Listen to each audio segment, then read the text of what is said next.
The following is a live broadcast of a Lone Star community radio program, recorded and broadcasted live on irlonestar.com, Conroe's FM 104.5, 106.1, and facebook.com/irlonestar.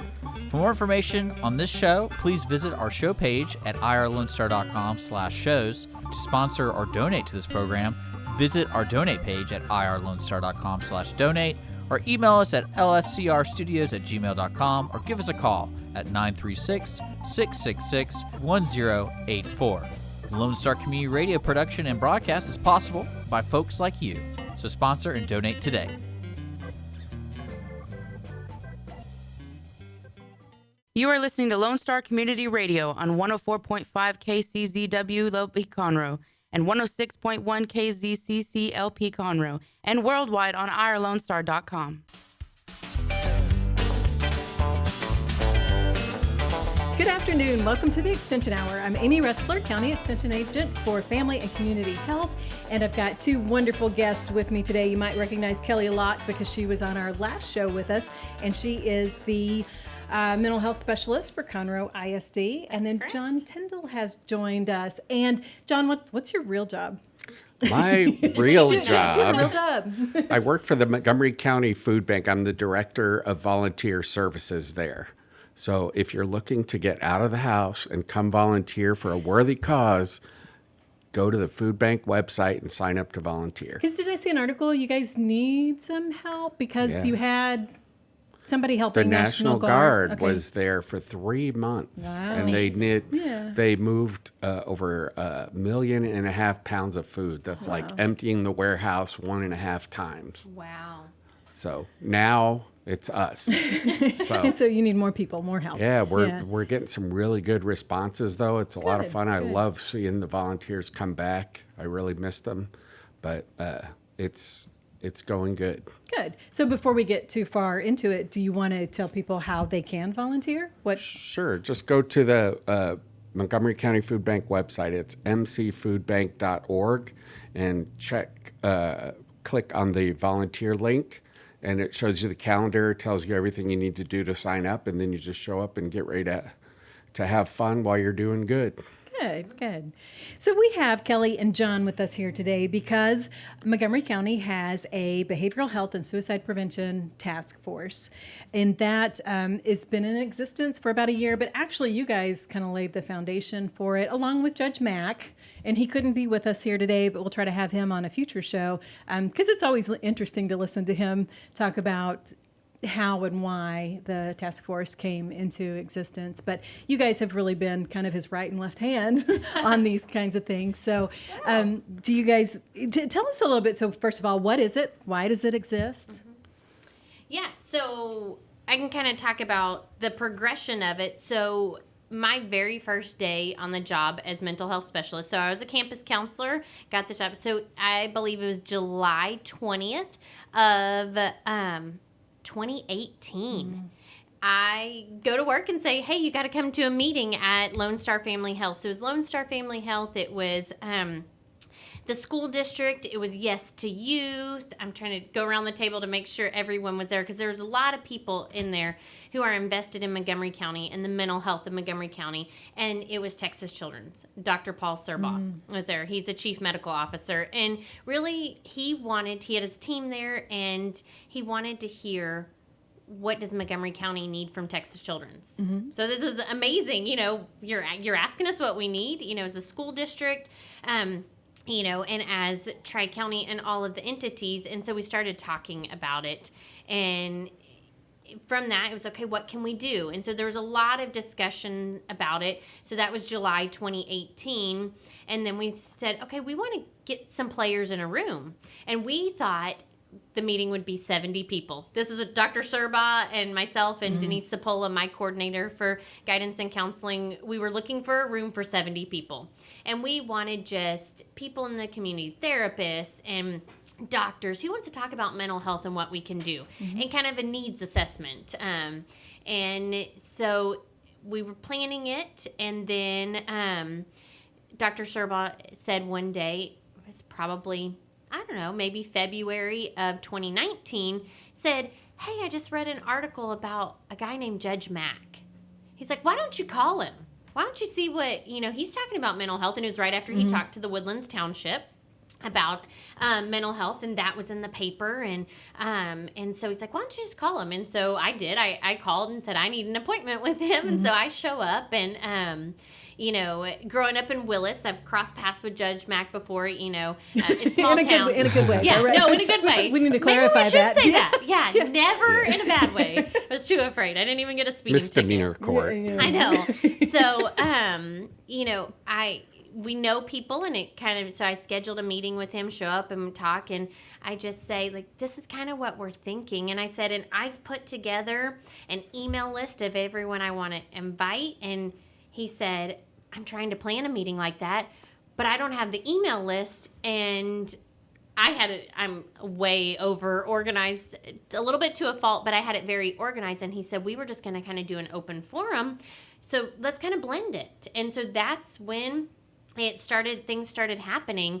And so March 22nd of 2019, there was a large group of people met at Texas Children's, and Kim Hess, who's been kind of the pioneer for talking about teenage suicide and how it impacted her family. She was there. And I mean, going around the table, there was just a lot of heavy hitters who have been plowing or paving the way, for this. I say plow because sometimes I feel like it's work, it's hard, for mental health discussions. Right, because that's one of the things that it's difficult to talk about. Like, people don't really want to talk about mental health, or mental health is something else or someone else, and it's over there, and I don't want to hit it head on. Right. So we had people from first responders there. We had, Grace Theology represented, Tri-County, Evan Robertson was there. I mean, lots of people. Yes to Youth was there. And so we started planning this meeting. What's it going to look like? We didn't know. And at this time we're going, hey guys, it would be good if we could get like 150 people to show up. And so, Judge Mack, if you've ever met him, he doesn't do anything small. And so he was like, hey, I can get the convention center. And so we're okay. So then it just started going from there. And on March 19th, I'm trying to think, March 16th of 2019, we showed up in a room, and 450 people showed up with us and said, we need to do something about this. And it was our, Judge Mack calls it a call to action meeting, because we needed to call people to action. What are we going to do about this? And so it was bigger than we ever imagined. When we started with, do you think 70 people would show up? And, maybe 100 people? I don't know. And then that's where it was born out of that. It was just everyone's passion. And, through it, I met John, and it's been a wonderful friendship there. And then he just took it and has taken the task force to a place I never could have dreamed it would go. I know he's rolling his eyes right now. You can't see it, but he is. But I mean, he's just a humble and selfless leader, and he does it with humor, and he keeps us going. And I think this might have fizzled out if it wasn't for you taking the reins. So. Well, I first found out about it, I think it was a Facebook ad or something, and I read about it, and it was something that was near and dear to me. So I just showed up as just an interested bystander, and I was trying to think how I ended up doing this. I don't even recall what happened. It was fate. It was. I think you might have, somehow we connected, in email, and we said, hey, let's meet and let's chat. Yeah. And then somehow you took it over. That's it, because you wanted out. Yes. No, I know. Yeah. You had to start getting back ready for school, or so. Your plate got full. Yeah, it may. And you're like, hey, any way you can help me out? And sucker that I am said he didn't know what was happening. Sure. John, it's the visionary leader that you are. Right. Yes. That's how we're framing it. I will say that. Yeah.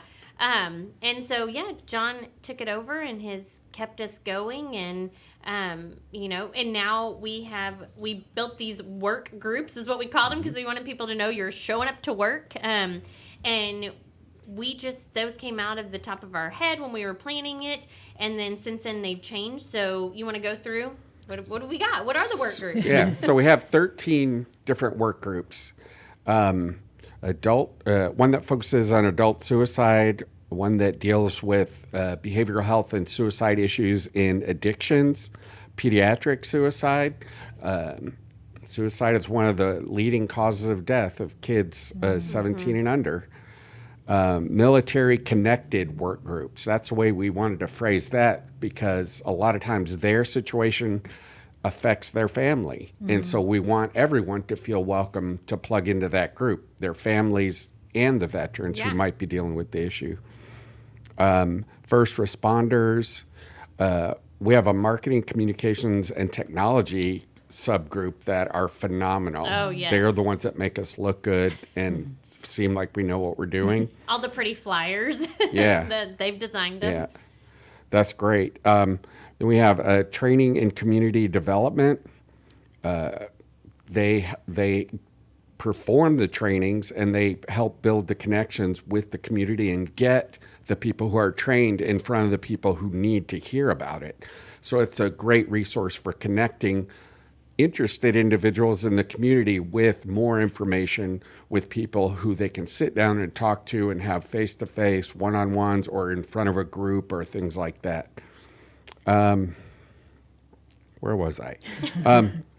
Resources and implementation. That's critical. If you or somebody you love is having a mental health crisis, where do you go? What do you do? This group is making it so you can go one place and get all your answers and have somebody, hold your hand basically going through that process to make sure that your situation or your loved one gets taken care of so they don't fall through a gap during that critical time. Yeah, because people don't realize, not every counseling is created equal. There's specific counseling modalities that you use in different situations. So when you just look up on a website and say, oh, I want this counselor, and then you're like, the counseling didn't work for me. Therapy didn't work for me. It's but you might have been using the wrong type. And I walk people through that. And I love that our resource group, Mosaics of Mercy, they do it. And the other people on there too. But they walk them through it because it's hard. How do you navigate the insurance world? How do you know what to ask? You need that coach. You need someone holding your hand that says, we're going to walk through this together. Because we've talked about that on a previous show, heightened emotion and rational thinking. So when you're in a crisis, you're just not thinking clearly. Right. It's not that you're unintelligent. It's just I can't think clearly. So can someone come alongside me to think clearly? And sometimes a crisis affects the whole family. So maybe the whole family's not thinking clearly, so you don't have someone to reach out to. So that group is just amazing, and we're so grateful to have that in our community. And that's a real need, because if you just use the internet, you might pull up 10 therapists that work in your work in your zip code, but you'll get 5 or 8 of them that aren't accepting new patients, or they don't take your insurance, or things like that. So Mosaics of Mercy is setting it up to facilitate that pathway through all that, to make sure we can shorten the amount of time from when you reach out and say you need help to when you actually are sitting in front of somebody who can help you, help your life get better. Yeah. Is as short as it can possibly be. Definitely. And just to interject a little bit here, so Mosaics of Mercy, Sherry Burkhardt came on the show. She did. She did, so great. Talked a lot about Mosaics of Mercy and what they do. So, when you just hear it, you think, what is that? But kind of what you've just explained, helping people navigate through the mental health opportunities that are out there. So, Sherry was a great guest, and if so, this is being podcast and recorded so that you can play it back again. So if you're wondering and you want to know more about Mosaics of Mercy, you can go back and find the one with Sherry to learn more about them. And she is representative of the caliber of people that are part of this task force. We have some top of the line people involved. I'm humbled to be working with them. I'm just the ringleader, the circus master, if you will. All these people are out there doing the work, and they are phenomenal. So resources and implementation. And then we have major mental health. We have special needs, autism, and neurodiversity. We have a group that's focused on trauma and grief. Like somebody dies by suicide in your immediate circle of influence. What do you do? How do you process? We have a special team that focuses on that, of people who know what they're doing, either from the therapy side or who've experienced it. what happens? Who better than somebody like that you want showing up at your house to put their arm around you and say, you know what, we're going to get through this together, and I'll show you how. And that's just phenomenal. That's a tremendous area to work as well. There's a mission and vision committee. That's basically what I do, is just keep everybody rolling. Yeah. Then we have building stronger communities. Oh, we get excited about that one because that's Amy and I. That's We're our co-chairs. group. Yeah, I co-chairs can't think that of one. what they do, though. Yeah, what do they do?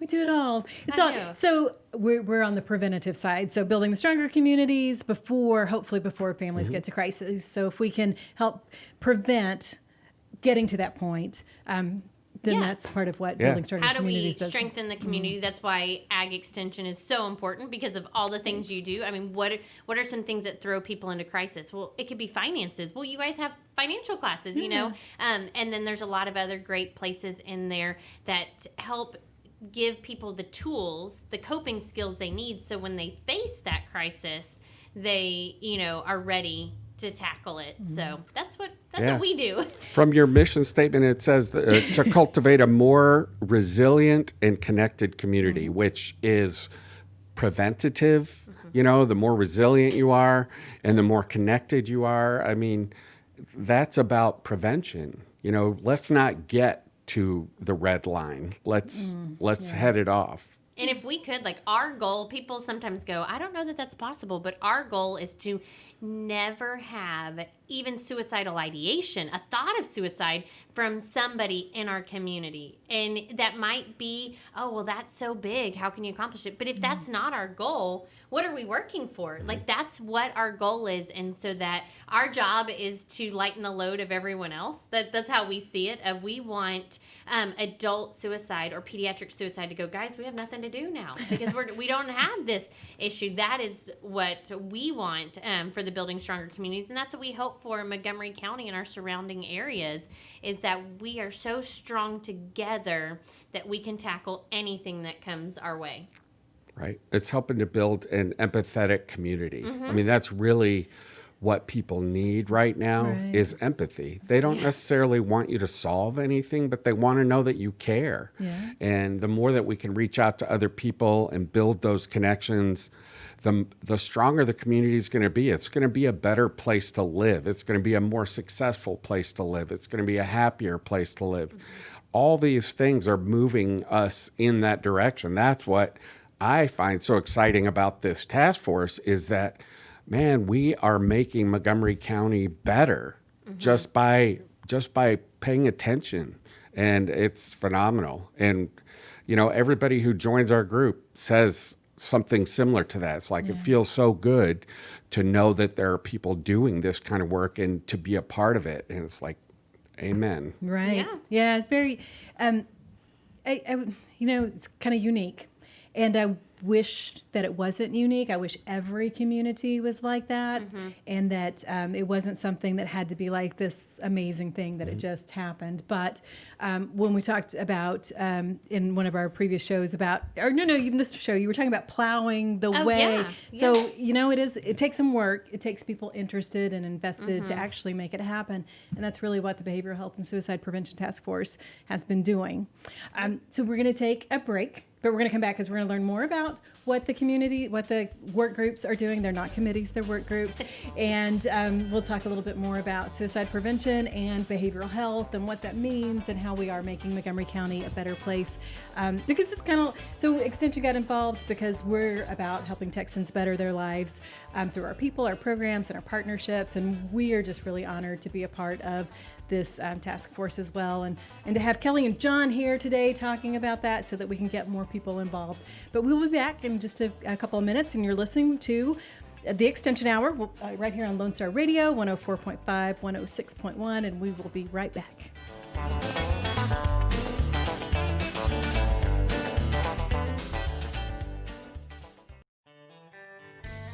Don't forget to download the Lone Star Community Radio app from your Google Play or Apple Store. Bring Montgomery County's community radio with you anywhere with your smartphone or tablet. If you are in the Conroe area, tune in on FM. That's Conroe's FM 104.5, 106.1. If you are on the computer, bookmark irlonestar.com as your internet radio station. A Lone Star Community Radio, broadcasting 24/7 from the heart of downtown Conroe, Texas. What can the Better Living for Texans program do for you? You can learn how to increase your consumption of fruits and vegetables, choose foods that are relatively inexpensive and good to eat, make your food dollars last longer, prepare quick, nutritious meals, help your children learn how to eat healthier snacks, and much more. Our program is committed to helping people like you improve your health through providing research-based nutrition education in a friendly, cost-free, and relaxed environment. We are Texas A&M AgriLife Extension, helping Texans make their lives better. Our talk shows and music shows are looking for sponsors. Want to expand your brand awareness? Reach the hyper-local audience in Montgomery County? Lone Star Community Radio sponsorships accomplish this. Want to see our stats and rates? Check out irlonestar.com/sponsor for more information. Or call in and leave us a message at 936-647-3776 with your questions. Get seen on TV, YouTube, and heard on our podcast, FM, and internet radio.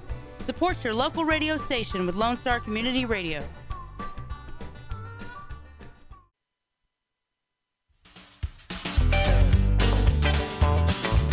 Welcome back. This is the Extension Hour.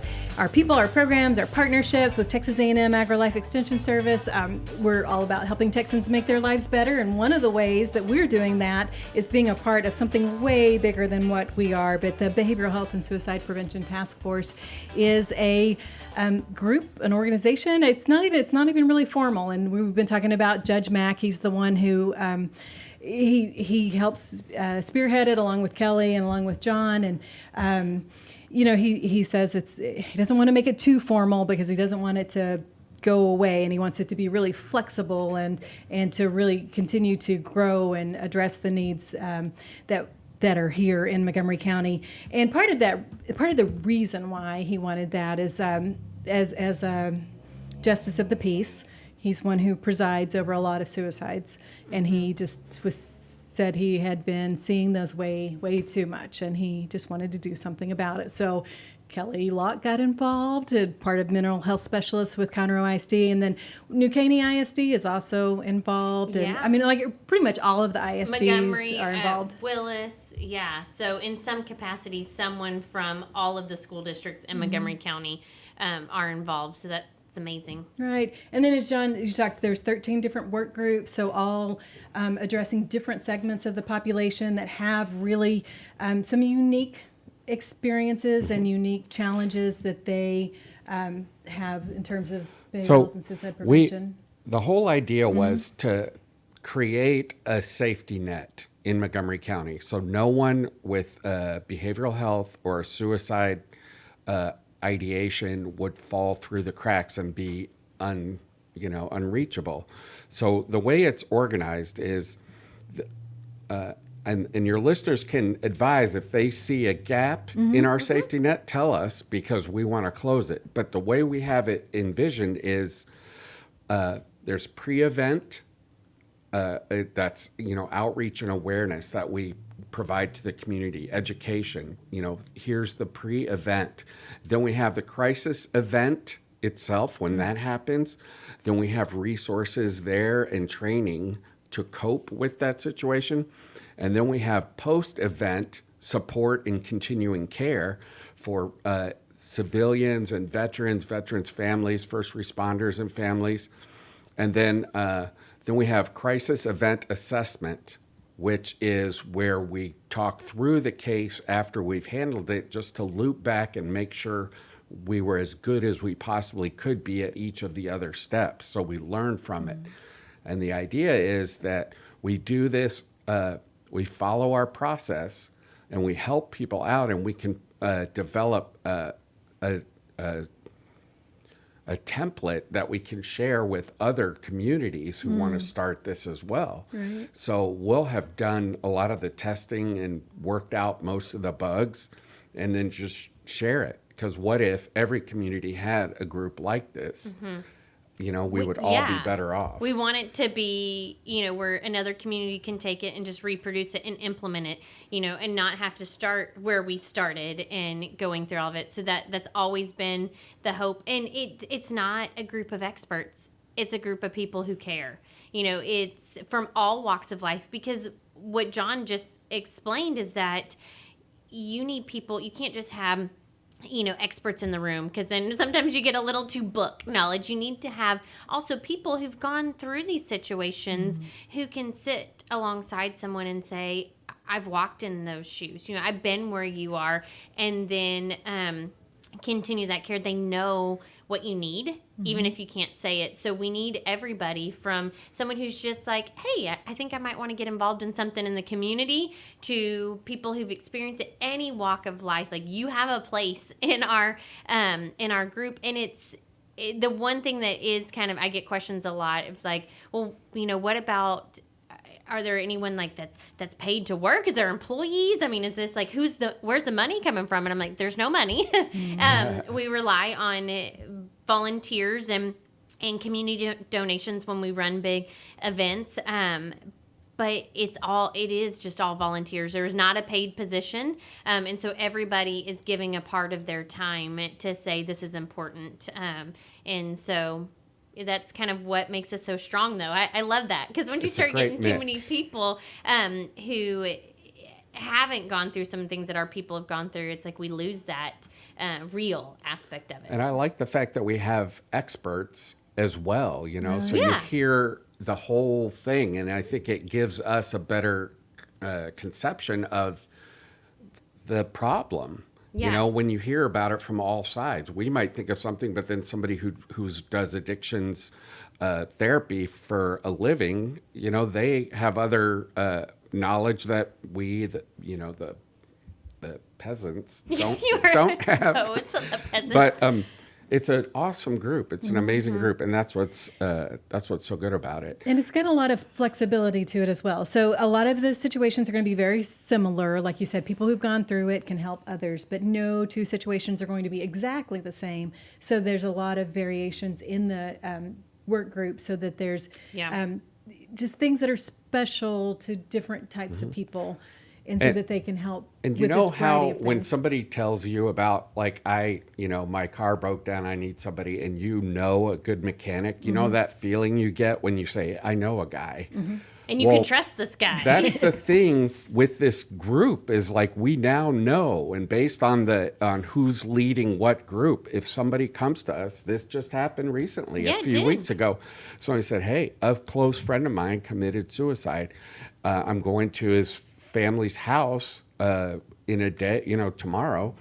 What can I share with them? And I reached out to our people, and we just got him surrounded with people who care, people who know, and people who have resources that can help everybody involved in the situation. And that was so awesome, because that's exactly what we're trying to do.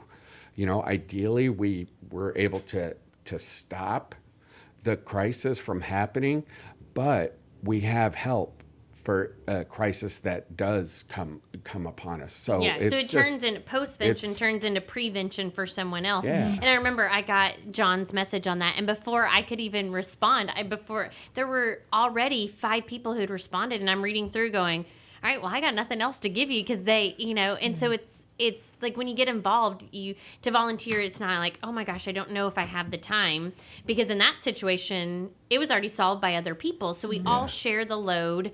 And if you're like, you know what, I don't know, that suicide is really where I'm wanting to talk about. And some people don't feel comfortable there. They're not there yet. That's why we have it. This is going to be a shameless plug for mine and Amy's group for the Building Stronger Communities, because that is just, if you live in Montgomery County and you want a more resilient community, happier, healthier people, that's us. We are all way before the crisis. It's family events. It's, things that churches are offering, and the Ag Extension Office. What do you offer? And the schools, and bringing it all together of just connecting people to knowledge, to fun activities, all of that. So Because there really is two parts to this task force, right? There's the behavioral health Yes. and suicide prevention. So it's not really just one or the other. Yeah, and behavioral health, some people are kind of, what is that? And so that is the term that's used more in the medical field. So it's where we'll go, but it's kind of society's a little bit behind science. But so in the medical field, they say behavioral health. And what is that? Well, underneath that is mental health, but it's also the neurodiversity and where autism lies. So you don't want, if we just stuck with mental health, some people don't address all the needs in it. And so behavioral health was that big umbrella to where mental health and crisis and neurodiversity all live under. And so that's kind of how that was. The thing about behavioral health, health doesn't mean just the absence of disease. It means the presence of other things, like positivity, of resilience, like we were talking about. There's other things that the behavioral health can put into your life to help you be more immune to some of those other things. So health isn't just the absence of illness. It's actually building on top of it. And it's reminding people that it is behaviors. And so sometimes when people hear mental health, it's like, well, there's nothing I can do about it. It's like, but it's all underneath behaviors, because there are behaviors that help your mental health, and then there's behaviors that hurt it, and then there's mental health affects your behavior. And so it's all intertwined in that. And so it's the behaviors that we do every day affect our mental health and where we are. And so John and I were talking about the power of positivity, right? And so that's a behavior. That's something I can do. I can be a positive person. I can do positive things. And so my behavior, sometimes it is just stepping out. One of the things is like, when they say when you're really starting to hit lows in depression and things, how can I help someone else? Well, that's a behavior. And that is one of the best ways to boost your mental health up, is to how can I help someone else? It takes it off of me. What am I doing to help someone else? And so volunteering, helping out, is a behavior that improves mental health. And a lot of times people ignore mental health until something goes really bad, when there's other things that you could do all along. There's tests and checklists and ways to keep a scorecard of your mental health as you go through your day. And when you see a trend starting, there's concrete actions or suggestions that you can take to get back out of that. So no one should have to live a miserable life. There's ways to get out of it and to live a proactively positive life. To me, that's powerful, knowing like, hey, there's a process. Just like physical health, right? You wouldn't expect to run the Ironman without putting some work in at the gym. Same with the mental health. You have to do some exercises to keep you on that level. It's empowerment, with blood pressure. Maybe there's a time where people are like, there's nothing I can do. I was just born with high blood pressure. And now we're like, no, there are things you can do, daily Behaviors. things. Yeah. So there's behaviors you can do. And so it's empowering me. I can take this back. Same thing with mental health. And so I feel like we're getting there. And we're on the right track in Montgomery County, is to think of physical health and mental health in the same way. Yeah. Sure. And it's not wrong. I mean, there's things that we're born with, genetics. There's things that happen to us in our life, that our experiences form our mental health, just like it does our physical health. And then, but there's not good and bad. It's just, this is who I am, and this is what I need to do. I'm not a bad person because high blood pressure runs in my family. It's just, I need to be aware of it, and I need to watch and make healthy choices. And the same thing with mental health. I'm not a bad person because this runs in my family. Or because this thing happened to me, we can talk about with PTSD. I'm not a bad person, and that's post-traumatic stress disorder. So I'm not a bad person because this event happened. This is just what I'm dealing with now. And so how do I protect myself? How do I work on those behaviors? Right. And just to add to that too, in terms of positivity and thinking of things positive, that doesn't mean that things are always perfect. No, and that doesn't no. mean that it's going to come easy and that you just, now I'm a positive person and I'm No. always a positive person because I crossed this bridge and now I live in positive land. You kind of go back and forth through that. It's a perspective. And it's you a know, choice. you can bring a perspective Yeah. to your life. And when bad things happen, because bad things will happen to every human being, Right. We're not immune then to... you realize that it's not going to go on forever. And this isn't the story of my life. This is a chapter of my life. It will end. Things will get better. And just knowing that, that's a positive perspective to get you through that tough situation. And sometimes we go through those things so we can be the person to help someone else. And I recently had that happen in my life. A difficult situation I went through when I was younger. I've now been placed in a similar situation, someone about the same age, very similar situation, and I can say, hey, let me walk beside you, because I know, I don't know exactly, I can't say I know exactly, but I can really empathize deeper than anybody else of what you're going through.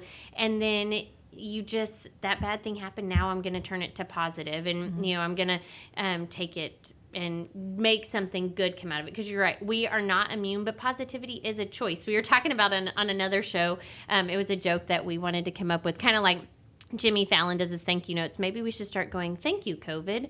And mine was a joke about, thank you, COVID, for making me not look like a horrible parent for not having lunch with my child. Because now they say you can't have lunch. I'm like, thank you, COVID. I am now not looking like a bad parent when I can't leave work and go have lunch with my child. So it's jokes like that of, there's something, even in the worst of situations, there is something positive that can come of it. It's, you got to stop and look. And, sometimes it's just, you know what? I got up this morning. That's it. Like, I brushed my teeth. I got up. I have a plaque on my wall that says, congratulations, Amy came to work today. Woo! Yeah. And John, I remember you saying when the coronavirus stuff started to hit that you were making a playlist to go along with it. Oh, yeah. Did you complete that playlist? It's still in progress, but yeah, we have about 40 or 50 songs for the coronavirus. You know, I will survive. That kind of thing. And okay, so then I got to get nerdy with you guys for a second, because I can't not get nerdy. So there's this thing, it's a magical thing about music. And so music is the only modality with words that goes into the right side of the brain. And so it can speak wonders to you if you're using the right music, because the left side of our brain, we filter messages and we chunk the things we don't want. Music goes into the right side and it actually hits your subconscious. So if you are down, play happy, play some good music, and your spirit will elevate just by the music. Or music that makes you laugh because of the irony of the Irony, situation. yes. And so that music can speak good messages into our life or not so good messages. So watch those lyrics. But that's why you can feel so pumped after a song, or you can feel happy. It's because it's going into the right side of the brain, and we're not filtering out those messages. We're just taking in positivity. It's a good song. We're going to take one more break, and then we're going to come back. We've got a couple more tips, and we are going to also talk about some of the resources that are available, some great event that's coming up that is available to people, and we will talk about that when we come back. And we got to talk about Judge Mack. Ooh, you got a story. Stick around All for the right. dirt on Judge That's Mack. worth it. Okay, we'll be right back after this.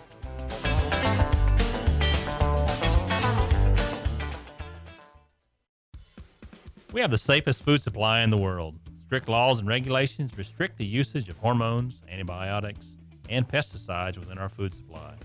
Production agriculture practices and technologies such as the use of GMOs, which is not any more or less risky than conventional crop production, has allowed American farmers to produce more food on less acres in environmentally sound ways. Find out more online at pathtotheplate.tamu.edu. We are Texas A&M AgriLife Extension, helping Texans make lives better. Listen in Mondays at noon to hear Conroe news from local nonprofits, businesses, upcoming events, Conroe Park events, news stories, and information that matters to you with your host, Margie Taylor of Taylorized PR. For more information about being a guest, visit irlonestar.com/Conroe Culture.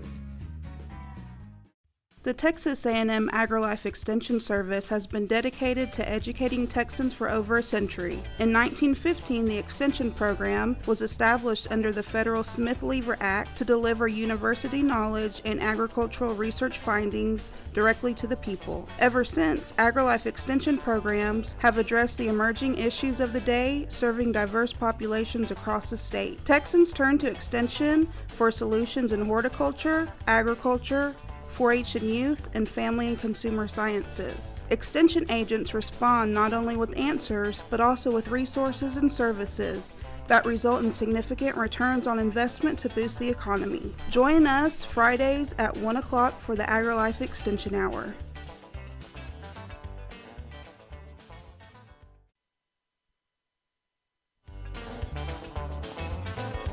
Welcome back. This is the Extension Hour, and we're talking about people, programs, and partnerships, and we're talking about the Behavioral Health and Suicide Prevention Task Force, which is a group that's gotten together to do some really amazing things to address behavioral health and to prevent suicides.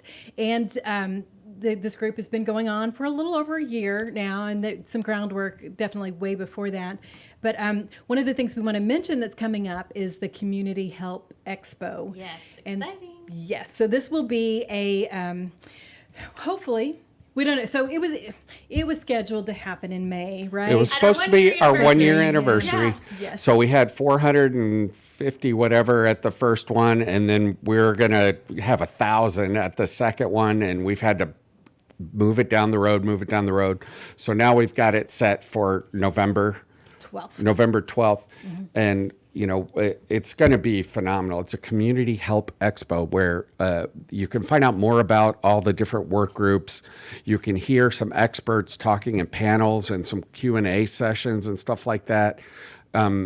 It's just an awesome way to plug in to what all is being built, and you will help us grow it. Mm-hmm. Just by connecting, it helps us spread our safety net.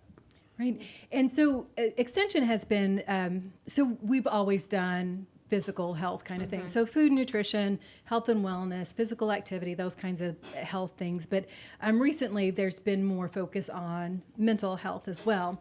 And then after Hurricane Harvey hit, caused lots of devastation, there was funding that was put into what's called a Rebuild Texas fund. And fortunately, the people who developed that fund recognized the mental health aspects of disasters and hurricanes and rebuilding and recovering from something like a hurricane. And so they put in some money in Rebuild Texas to help address mental health.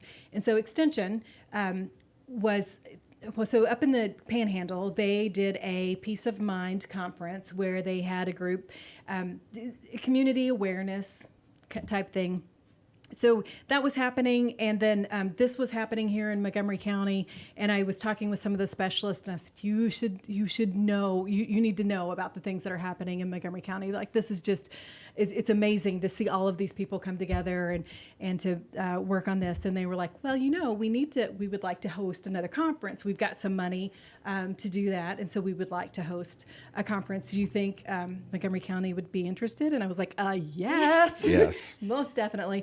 So we chose not to call it a Peace of Mind conference here in the Houston area. There's a Peace of Mind Foundation in the Houston area. We didn't want to get confusion with because they do some really awesome work in their realm and what they're working on. So came up with the idea of community help. And it's HELP, so community help, because we talk about mental health and then we talk about community help. And so health and help sound a lot Well, we alike. could also do peace of mind, like a little piece. Yes. John really wanted that. I know, he did. But Meredith said no. Anyway, so it's going to be the Community Help Expo. So November 12th, and we're going to have... So it's going to happen one way or another. Some way. It's like, what can you control? That's what we're asking and answering, and something will happen on that day. So we will do what we can at the Lone Star Convention Center in Conroe, and then have some streaming technology opportunities for people I think to we've got as the well. whole building, if that's correct. Like at first we started, we'll take part of it, and where like as we keep going, as more interest keeps coming in about it, Judge Mack goes, we'll just take the whole building, which was phenomenal. And that will help with social distancing. Yeah. There's funding built in to make sure that everybody's got proper PPE, personal protective Equipment. Yes. Yeah. So it will be safe, and it will be they just provide a lot of helpful information for the community. And then that'll also, Community Help is also what will be the name of the website for the Behavioral Health and Suicide Prevention Task Force. So communityhelp.org is going to happen. I think it'll be as well. .com. .com. Wasn't it? .com? Yeah. I'm Okay. pretty sure it's a .com. But that'll be phenomenal. We got treated to some previews of the pages and everything. It's going to be super easy to use. So even when you're in one of those heightened anxiety states, you can navigate because it'll be clear, concise, get you where you need to be, and get you in touch with somebody who can help you. It's not a 50-click thing. It's, quick and get it. Yeah. Even if it means that it's going to be duplicated information on different pages, it just, no matter where they go, it's going to point them in the right direction. So, No page not found. Yes. Oh, that's frustrating. So one thing I just wanted to just to go back to the overall purpose of the Behavioral Health and Suicide Prevention Task Force. Our mission statement is to reduce the stigma of mental health and lowering the rate of suicide in Montgomery County. Those are two specific overarching goals that all these work groups are working towards. And I think we're making progress on reducing the stigma about mental health, but we really need to go further with it. I don't know why we separate mental health from physical health, because last I checked, the brain was part of your body. It is. But sidebar, why is vision and dental not part of your health insurance? But I digress. It's a topic It's for a all whole health. other discussion. It's all health, right? So when you schedule your once or twice a year dental cleaning, why not do a mental health checkup? Talk to a counselor just to review things. Hey, I'm here to see you just to see, just to make sure I'm okay. Here are some things that have been going on, what I've been talking about, or what's the thoughts been going through my head, and find out, and chances are you'll be fine. But if not, you've already built a connection and you have a way to get help. Yeah, and I always tell people that finding a counselor is kind of like dating. It might not be the first one. So if you kind of check that out and then realize when you're not in crisis, when you're not stressed, that, hey, we mesh. I feel comfortable with this person. I like their style. Then when you do need them and something pops up, you already know. If not, that can be so frustrating when you're trying to date when you're stressed. It's a date, in that it's that thing of you might not click with everyone, and you don't have to. Everybody's personality is different. The therapist knows it. The counselor knows it. And we're taught that even in grad school, is that you won't click with anyone. So when you realize, hey, this isn't good, it's your ethical duty to refer to someone that can better help them if it exceeds your ability. And so, like John's saying, just go find somebody. So, 6 months ago, I was not in a crisis state, but I was taking my own advice to heart. I want to have a mental health well-being check. So I started shopping for a therapist, and I approached it like a project, right? So I did a spreadsheet. I did Google research. I had my questions that I would call and ask each therapist, and then I would score them. I had a 1 to 10 rating on each of the categories, and I called the one who was the highest score, and it worked out. Right. And that's what I want, exactly for that reason. I want to have the communication channel open before the crisis hits, because after the fact, it's too late. Right. Yeah. And someone might say, hey, John, can't you send me your spreadsheet? But the reality is that what works for John may not work for me. So I can't just always take what John says works for him and just try to fit it in my life. It's a journey you have to go on for yourself. But I do think the project approach would work. Yeah. You know, you can reframe the questions to Yeah, about that what framework, matters yes. to you. Yes, I think but it's a then great just framework. have it, and I am happy to share it.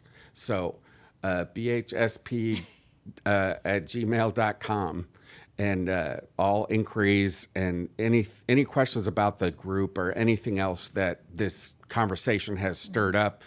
We'd love to have you. I can send you information, invite you to our next, we have our next Zoom meetings coming up in August 20th, I believe. At It's 11, a Thursday from 11 to noon. If you want to dial into that, just email and I will get an invitation to you. It's phenomenal. Last we skipped July. In June we had 54 participants. So it's phenomenal. It's so encouraging. When I get off that call, I always feel 10 times better than before I got on the call. Just being around people like Kelly and Amy, you know, multiply that times 10, and those are the people that you're working with. So it's phenomenal. And we just have a minute or two left. You had a story to tell about Judge Mack? Oh, we're all out of time, so Judge Mack. Oh, he left us hanging. So we will try to get No, Judge Mack. Judge Mack is all right. You know, all right. he's okay. But one day I saw him getting into his truck and I saw that he had Green Bay Packer floor mats. And being a Chicago transplant, I immediately reacted to the Green Bay Packer floor mats because I'm a Chicago Bear fan. So, and we're just historic rivals. But put all that aside for the sake of the task force. Do good And things. Judge Mack is phenomenal. This was his vision, and his energy got it going, and I am just thrilled and honored to be connected with it. It's helped me and blessed my life in a million different ways, and if I can repay that in any way to our community, well, that's what I'm here to do. And the Community Help Expo, November 12th. Yes. And we didn't even get a chance to talk about, we're going to have to do one just about the Expo. Kevin Hines is going to be our keynote speaker, so awesome story there. But we're out of time. We're going to be, we'll be back. Will you guys come Yeah, back sometime? sure. We'll get Judge Mack in here as well. Yeah. And we'll talk a little bit more, because I think this is uplifting, really great information for everybody that's listening. Listening to the Extension Hour, where we try to help Texans make their lives better with our people, our programs, and our partnerships. I'm Amy Ressler, County Extension Agent for Family and Community Health, and we will be back next Friday.